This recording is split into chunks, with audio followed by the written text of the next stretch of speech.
말씀 보도록 하겠습니다. 말씀은 창세기 24장입니다. 창세기 24장 50절부터 67절까지 말씀입니다. 아브라함의 아내 사라가 127세가 되어 죽게 됩니다. 아브라함은 죽은 아내 사라를 장세 지내기 위해 헷조소로부터 막벨라에 있는 굴을 많은 돈을 사서 그곳에 매장하게 됩니다. 그 후 아브라함의 나이가 점점 들게 되었습니다. 그래서 아브라함은 언약의 아들 이삭에게 자기의 모든 것을 물려줄 준비를 해야겠다고 생각을 합니다. 아브라함은 자기 집의 모든 소유를 맡은 늙은 종을 부릅니다. 그리고 이삭의 배필을 찾도록 명령합니다. 아브라함이 보낸 이 늙은 종은 굉장히 높은 지위를 가진 사람입니다. 본문에 보면 모든 소유를 맡은 늙은 종이라고 이야기를 합니다. 늙은 종은 이 이삭의 배필을 찾기 위해 메소포타미아에 있는 나홀성으로 가게 됩니다. 그리고 그곳에 도착해서 낙타 10피를 끌고 저녁에 우물 곁에서 여인들이 물을 길러 오기를 기다리고 있었습니다. 이때 늙은 종이 하나님께 기도를 하였는데, 만약 내가 한 여인에게 물 좀 달라고 할 때 자기에게 물을 줄 뿐만 아니라 낙타에게도 물을 주는 여인이 있다면 그 여인을 하나님께서 이삭의 아내가 될 사람이 되게 해달라고 기도를 합니다. 기도가 마친 후에 기다렸다는 듯이 리브가가 우물가에 나타났고, 또 이 늙은 종이 기도한 대로 행동을 하기 시작합니다. 늙은 종은 리브가가 이삭의 아내가 될 사람임을 깨닫고 리브가의 오빠 라반의 영접하에 리브가의 집에 들어가게 됩니다. 늙은 종은 하나님께서 아브라함에게 복을 주셨고 이제는 그의 아들 이삭에게 모든 것을 물려주려고 한다고 자초지종을 라반과 그의 아버지에게 이야기를 합니다. 그러면서 이 늙은 종은 하나님께서 리브가를 만나게 하신 그 과정을 전하고 리브가를 데리고 주인의 신부로서 가나안 땅에 데려가고 싶다라고 말을 하게 됩니다.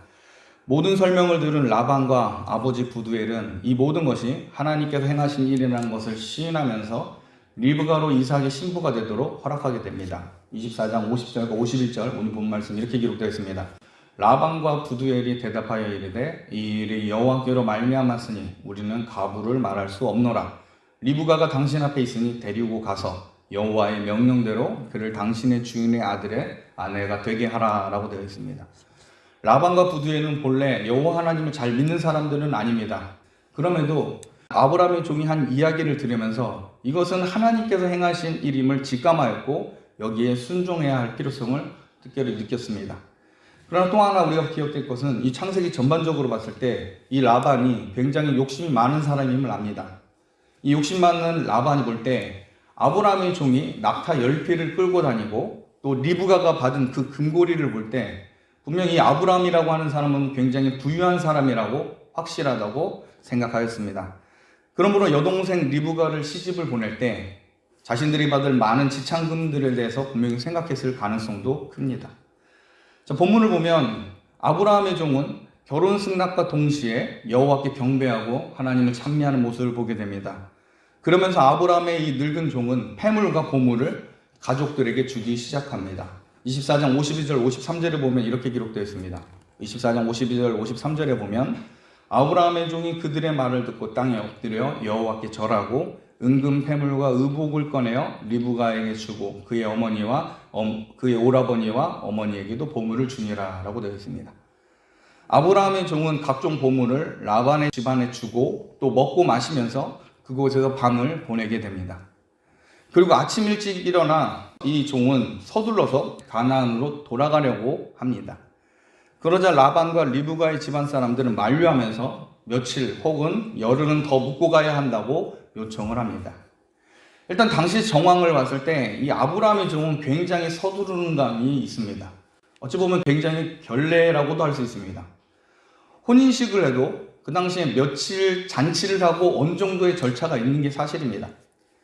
딸을 보내는 집안의 입장에서 볼 때 비록 남편 될 사람이 먼 곳에 있는 특수한 상황이지만 겨우 하룻밤 사이에 딸을 데리고 가겠다고 하는 것은 예의상 맞는 행동은 아닙니다.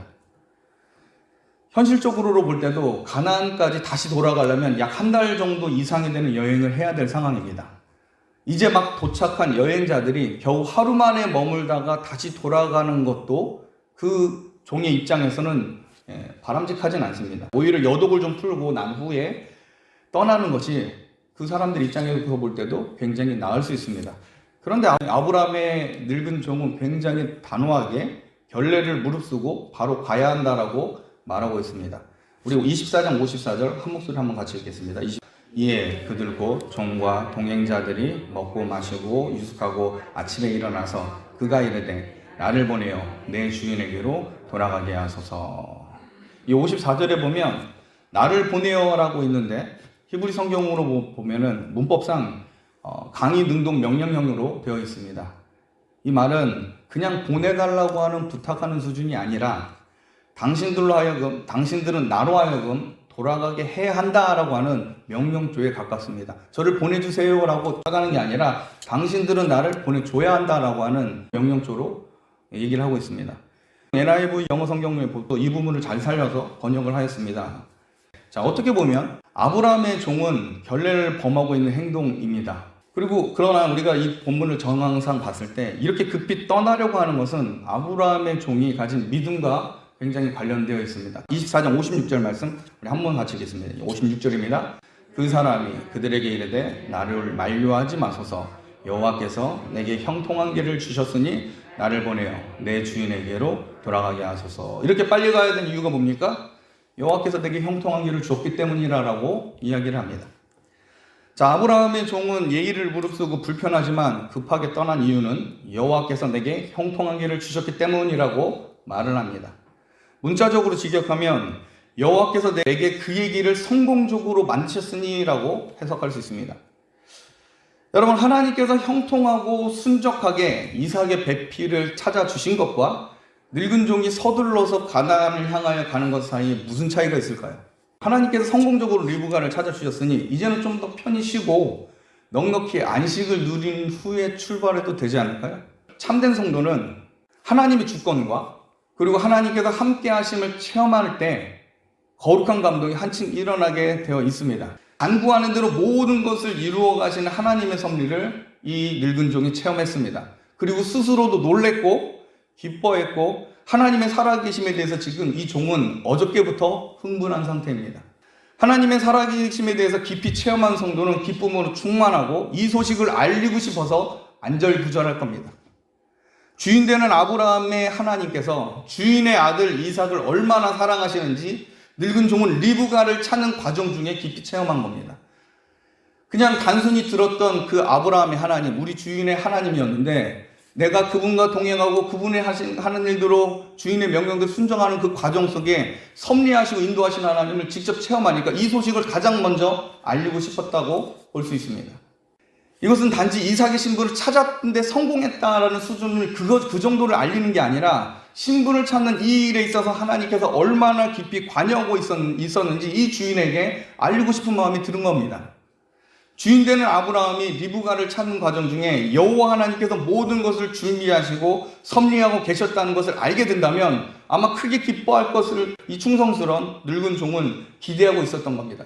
좋은 신부를 찾았다는 것보다 하나님께서 좋은 신부를 찾게 해주었고 그분이 우리 주인 아브라함과 이삭과 함께하고 있다는 이 사실을 알리고 싶은 이 늙은 종의 마음을 오늘 본문을 통해 보게 되는 겁니다.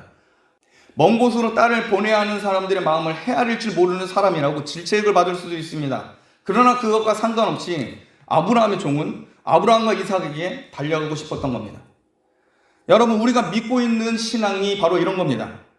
우리가 지금 성령 하나님을 통해 받은 이 복음은 분명히 흥분되고 기쁘며 다른 사람의 눈치와 사정에 눈을 감아 내릴 정도로 즐거운 일임을 여러분 기억하시기 바랍니다. 하나님께서 함께 하신다고 듣고 배우기만 했는데 이것이 실제 삶 속에서 너무나 명확하게 드러날 때 그 감격과 기쁨을 다른 성도와 믿음의 성도와 나누고 싶은 이 마음이 충성스러운 늙은 종의 마음 가운데 있었습니다. 여러분, 게다가 리브가를 찾는 과정 중에 이 늙은 종은 아브라함뿐만 아니라 이삭에 대한 충성도 심히 고조되었음을 우리는 본문을 통해서 보게 됩니다. 제가 설교 초두에 이야기했지만 이 늙은 종은 아브라함의 모든 소유를 관리하는 종입니다. 그러면 많은 종들 중에 높은 사람입니까? 낮은 사람입니까? 굉장히 높은 사람입니다. 아브라함에게 있어서 신복과 같은 종입니다. 그러므로 상당한 식견과 족속을 이끄는데 잔뼈가 굵은 베테랑 종입니다. 그런 늙은 종에게 어쩌면 이삭은 아직까지 어린 도련님 정도로 보였을지도 모릅니다. 그런데 여러분, 리브가를 찾는 과정 중에 여호와 하나님께서 이삭을 위하여 자기 길을 평탄케 하시는 과정을 경험하면서 이삭에 대해서 분명히 더 깊이 생각을 하게 되었을 겁니다. 단순히 100세의 주인 아브라함이 낳은 도련님이 아니라 하나님께서 택하셨고 이 족속을 이끌 만한 진짜 주인으로 생각하게 됩니다. 오늘 본문에 보면 이렇게 되어 있습니다. 우리 24장 65절 말씀 한 목소리로 같이 읽겠습니다. 종에게 말하되 들에서 배회하다가 우리에게로 마주오는 자가 누구냐? 종이 이르되 이는 내 주인이니라. 리브가가 너울을 가지고 자기의 얼굴을 가리더라.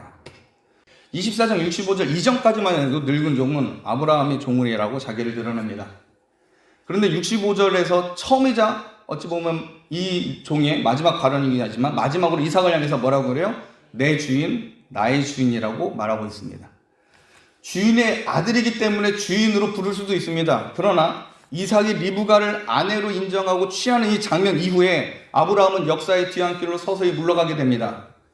또 하나, 이 종이 가나안으로 돌아올 때 무슨 이유인지 몰라도 여러분, 아브라함을 먼저 찾아보고 며느리를 보여준 다음에 이삭을 만납니까? 아니면 바로 이삭을 만납니까? 이삭을 만납니다. 무슨 이유인지 몰라도 그 당시 족장과 가부장적 위계 세열이 분명히 있는 그 시대에 이삭이 먼저 보입니다. 아브라함이 아닌 이삭을 먼저 만나게 되었습니다. 아브라함에게 며느리 리브가를 보이기도 전에 이삭은 리브가를 취해서 위로를 얻었다는 것을 오늘 본문이 기록하고 있습니다. 이는 아브라함을 이어서 이삭이 완전히 족속을 책임지는 족장으로서 인정을 받았고 이에 대해서 모든 살림을 관장하는 늙은 종 또한 하나님과 함께하고 있는 이 이삭을 주인으로 완전히 순종하였다는 의미를 가지게 됩니다. 늙은 종은 아브라함과 이삭에게 충성스러웠고 하나님을 믿는 일에 있어서 열정을 가진 사람이었습니다. 또한 이런 신앙적인 모습은 오늘 본문의 리브가에게서도 나타납니다. 24장 57절과 58절에 보면 이렇게 기록되어 있습니다. 그들이 이르되 우리가 소녀를 불러 그에게 물으리라 하고 리브가를 불러 그에게 이르되 내가 이 사람과 함께 가려느냐? 그가 대답하되 가겠나이다. 여러분, 아침 일찍 떠나겠다고 하는 늙은 종을 라반과 집안 사람들이 붙잡지만 늙은 종은 단호하게 떠나려고 합니다. 그러자 집안 사람들이 당사자 리브가를 불러서 곧바로 이 사람과 함께 가려느냐라고 묻게 됩니다. 아마 라반과 집안 사람들은 리브가가 되도록 고향에 좀 더 머물 것이라고 생각을 했을 겁니다. 그런데 의외의 반응은 리브가는 눈치도 없이 곧바로 가겠다고 얘기를 합니다. 자, 리브가의 대답은 여러 가지 해석을 낳게 됩니다. 일단 우리가 짐작할 수 있는 것은 라반과 그 집안에 대해서 리브가가 한시라도 떠나고 싶을 정도로 좋은 것은 아니었다라고 해석할 수도 있습니다. 특히 창세기에서 라반에 대해서 이 야곱과 딸들이 반응이 굉장히 부정적으로 볼 때 이 리브가도 오라비 라반과 그 집안에 대해서 무언가 부정적인 부분이 있었을 것을 좀 암시합니다. 자, 또 다른 측면으로 봤을 땐 이 리브가가 아브라함이 본토 친척 아비집을 떠난 것 같은 그 믿음으로 응답하는 것과 같다라고 본문도 해석할 수 있습니다. 아브라함도 하나님과 함께하는 나그네 삶을 선택하였듯이 이 며느리 리브가도 이삭과 연결시키시는 그 하나님의 섭리에 자기의 몸을 맡기는 선택을 한 것으로 볼 수 있습니다. 나그네가 된 겁니다. 말씀을 마치겠습니다. 하나님은 앞서 계획하시고 준비하신 분이심을 믿으시기 바랍니다. 모리아산에서 하나님은 이삭을 대신할 순양을 분명히 준비하셨습니다. 그리고 이삭의 목숨을 살려주셨습니다. 하나님은 이삭의 목숨만 살려준 게 아니라 이삭의 미래까지도 이미 하나님은 차근차근 준비하셨습니다. 여러분, 리브가를 준비한 사건은 오늘 본문에서만 나온 게 아니라 이미 창세기 22장에 기록되어 있습니다. 이삭의 번제 사건 이후에 성경은 이렇게 기록하고 있습니다.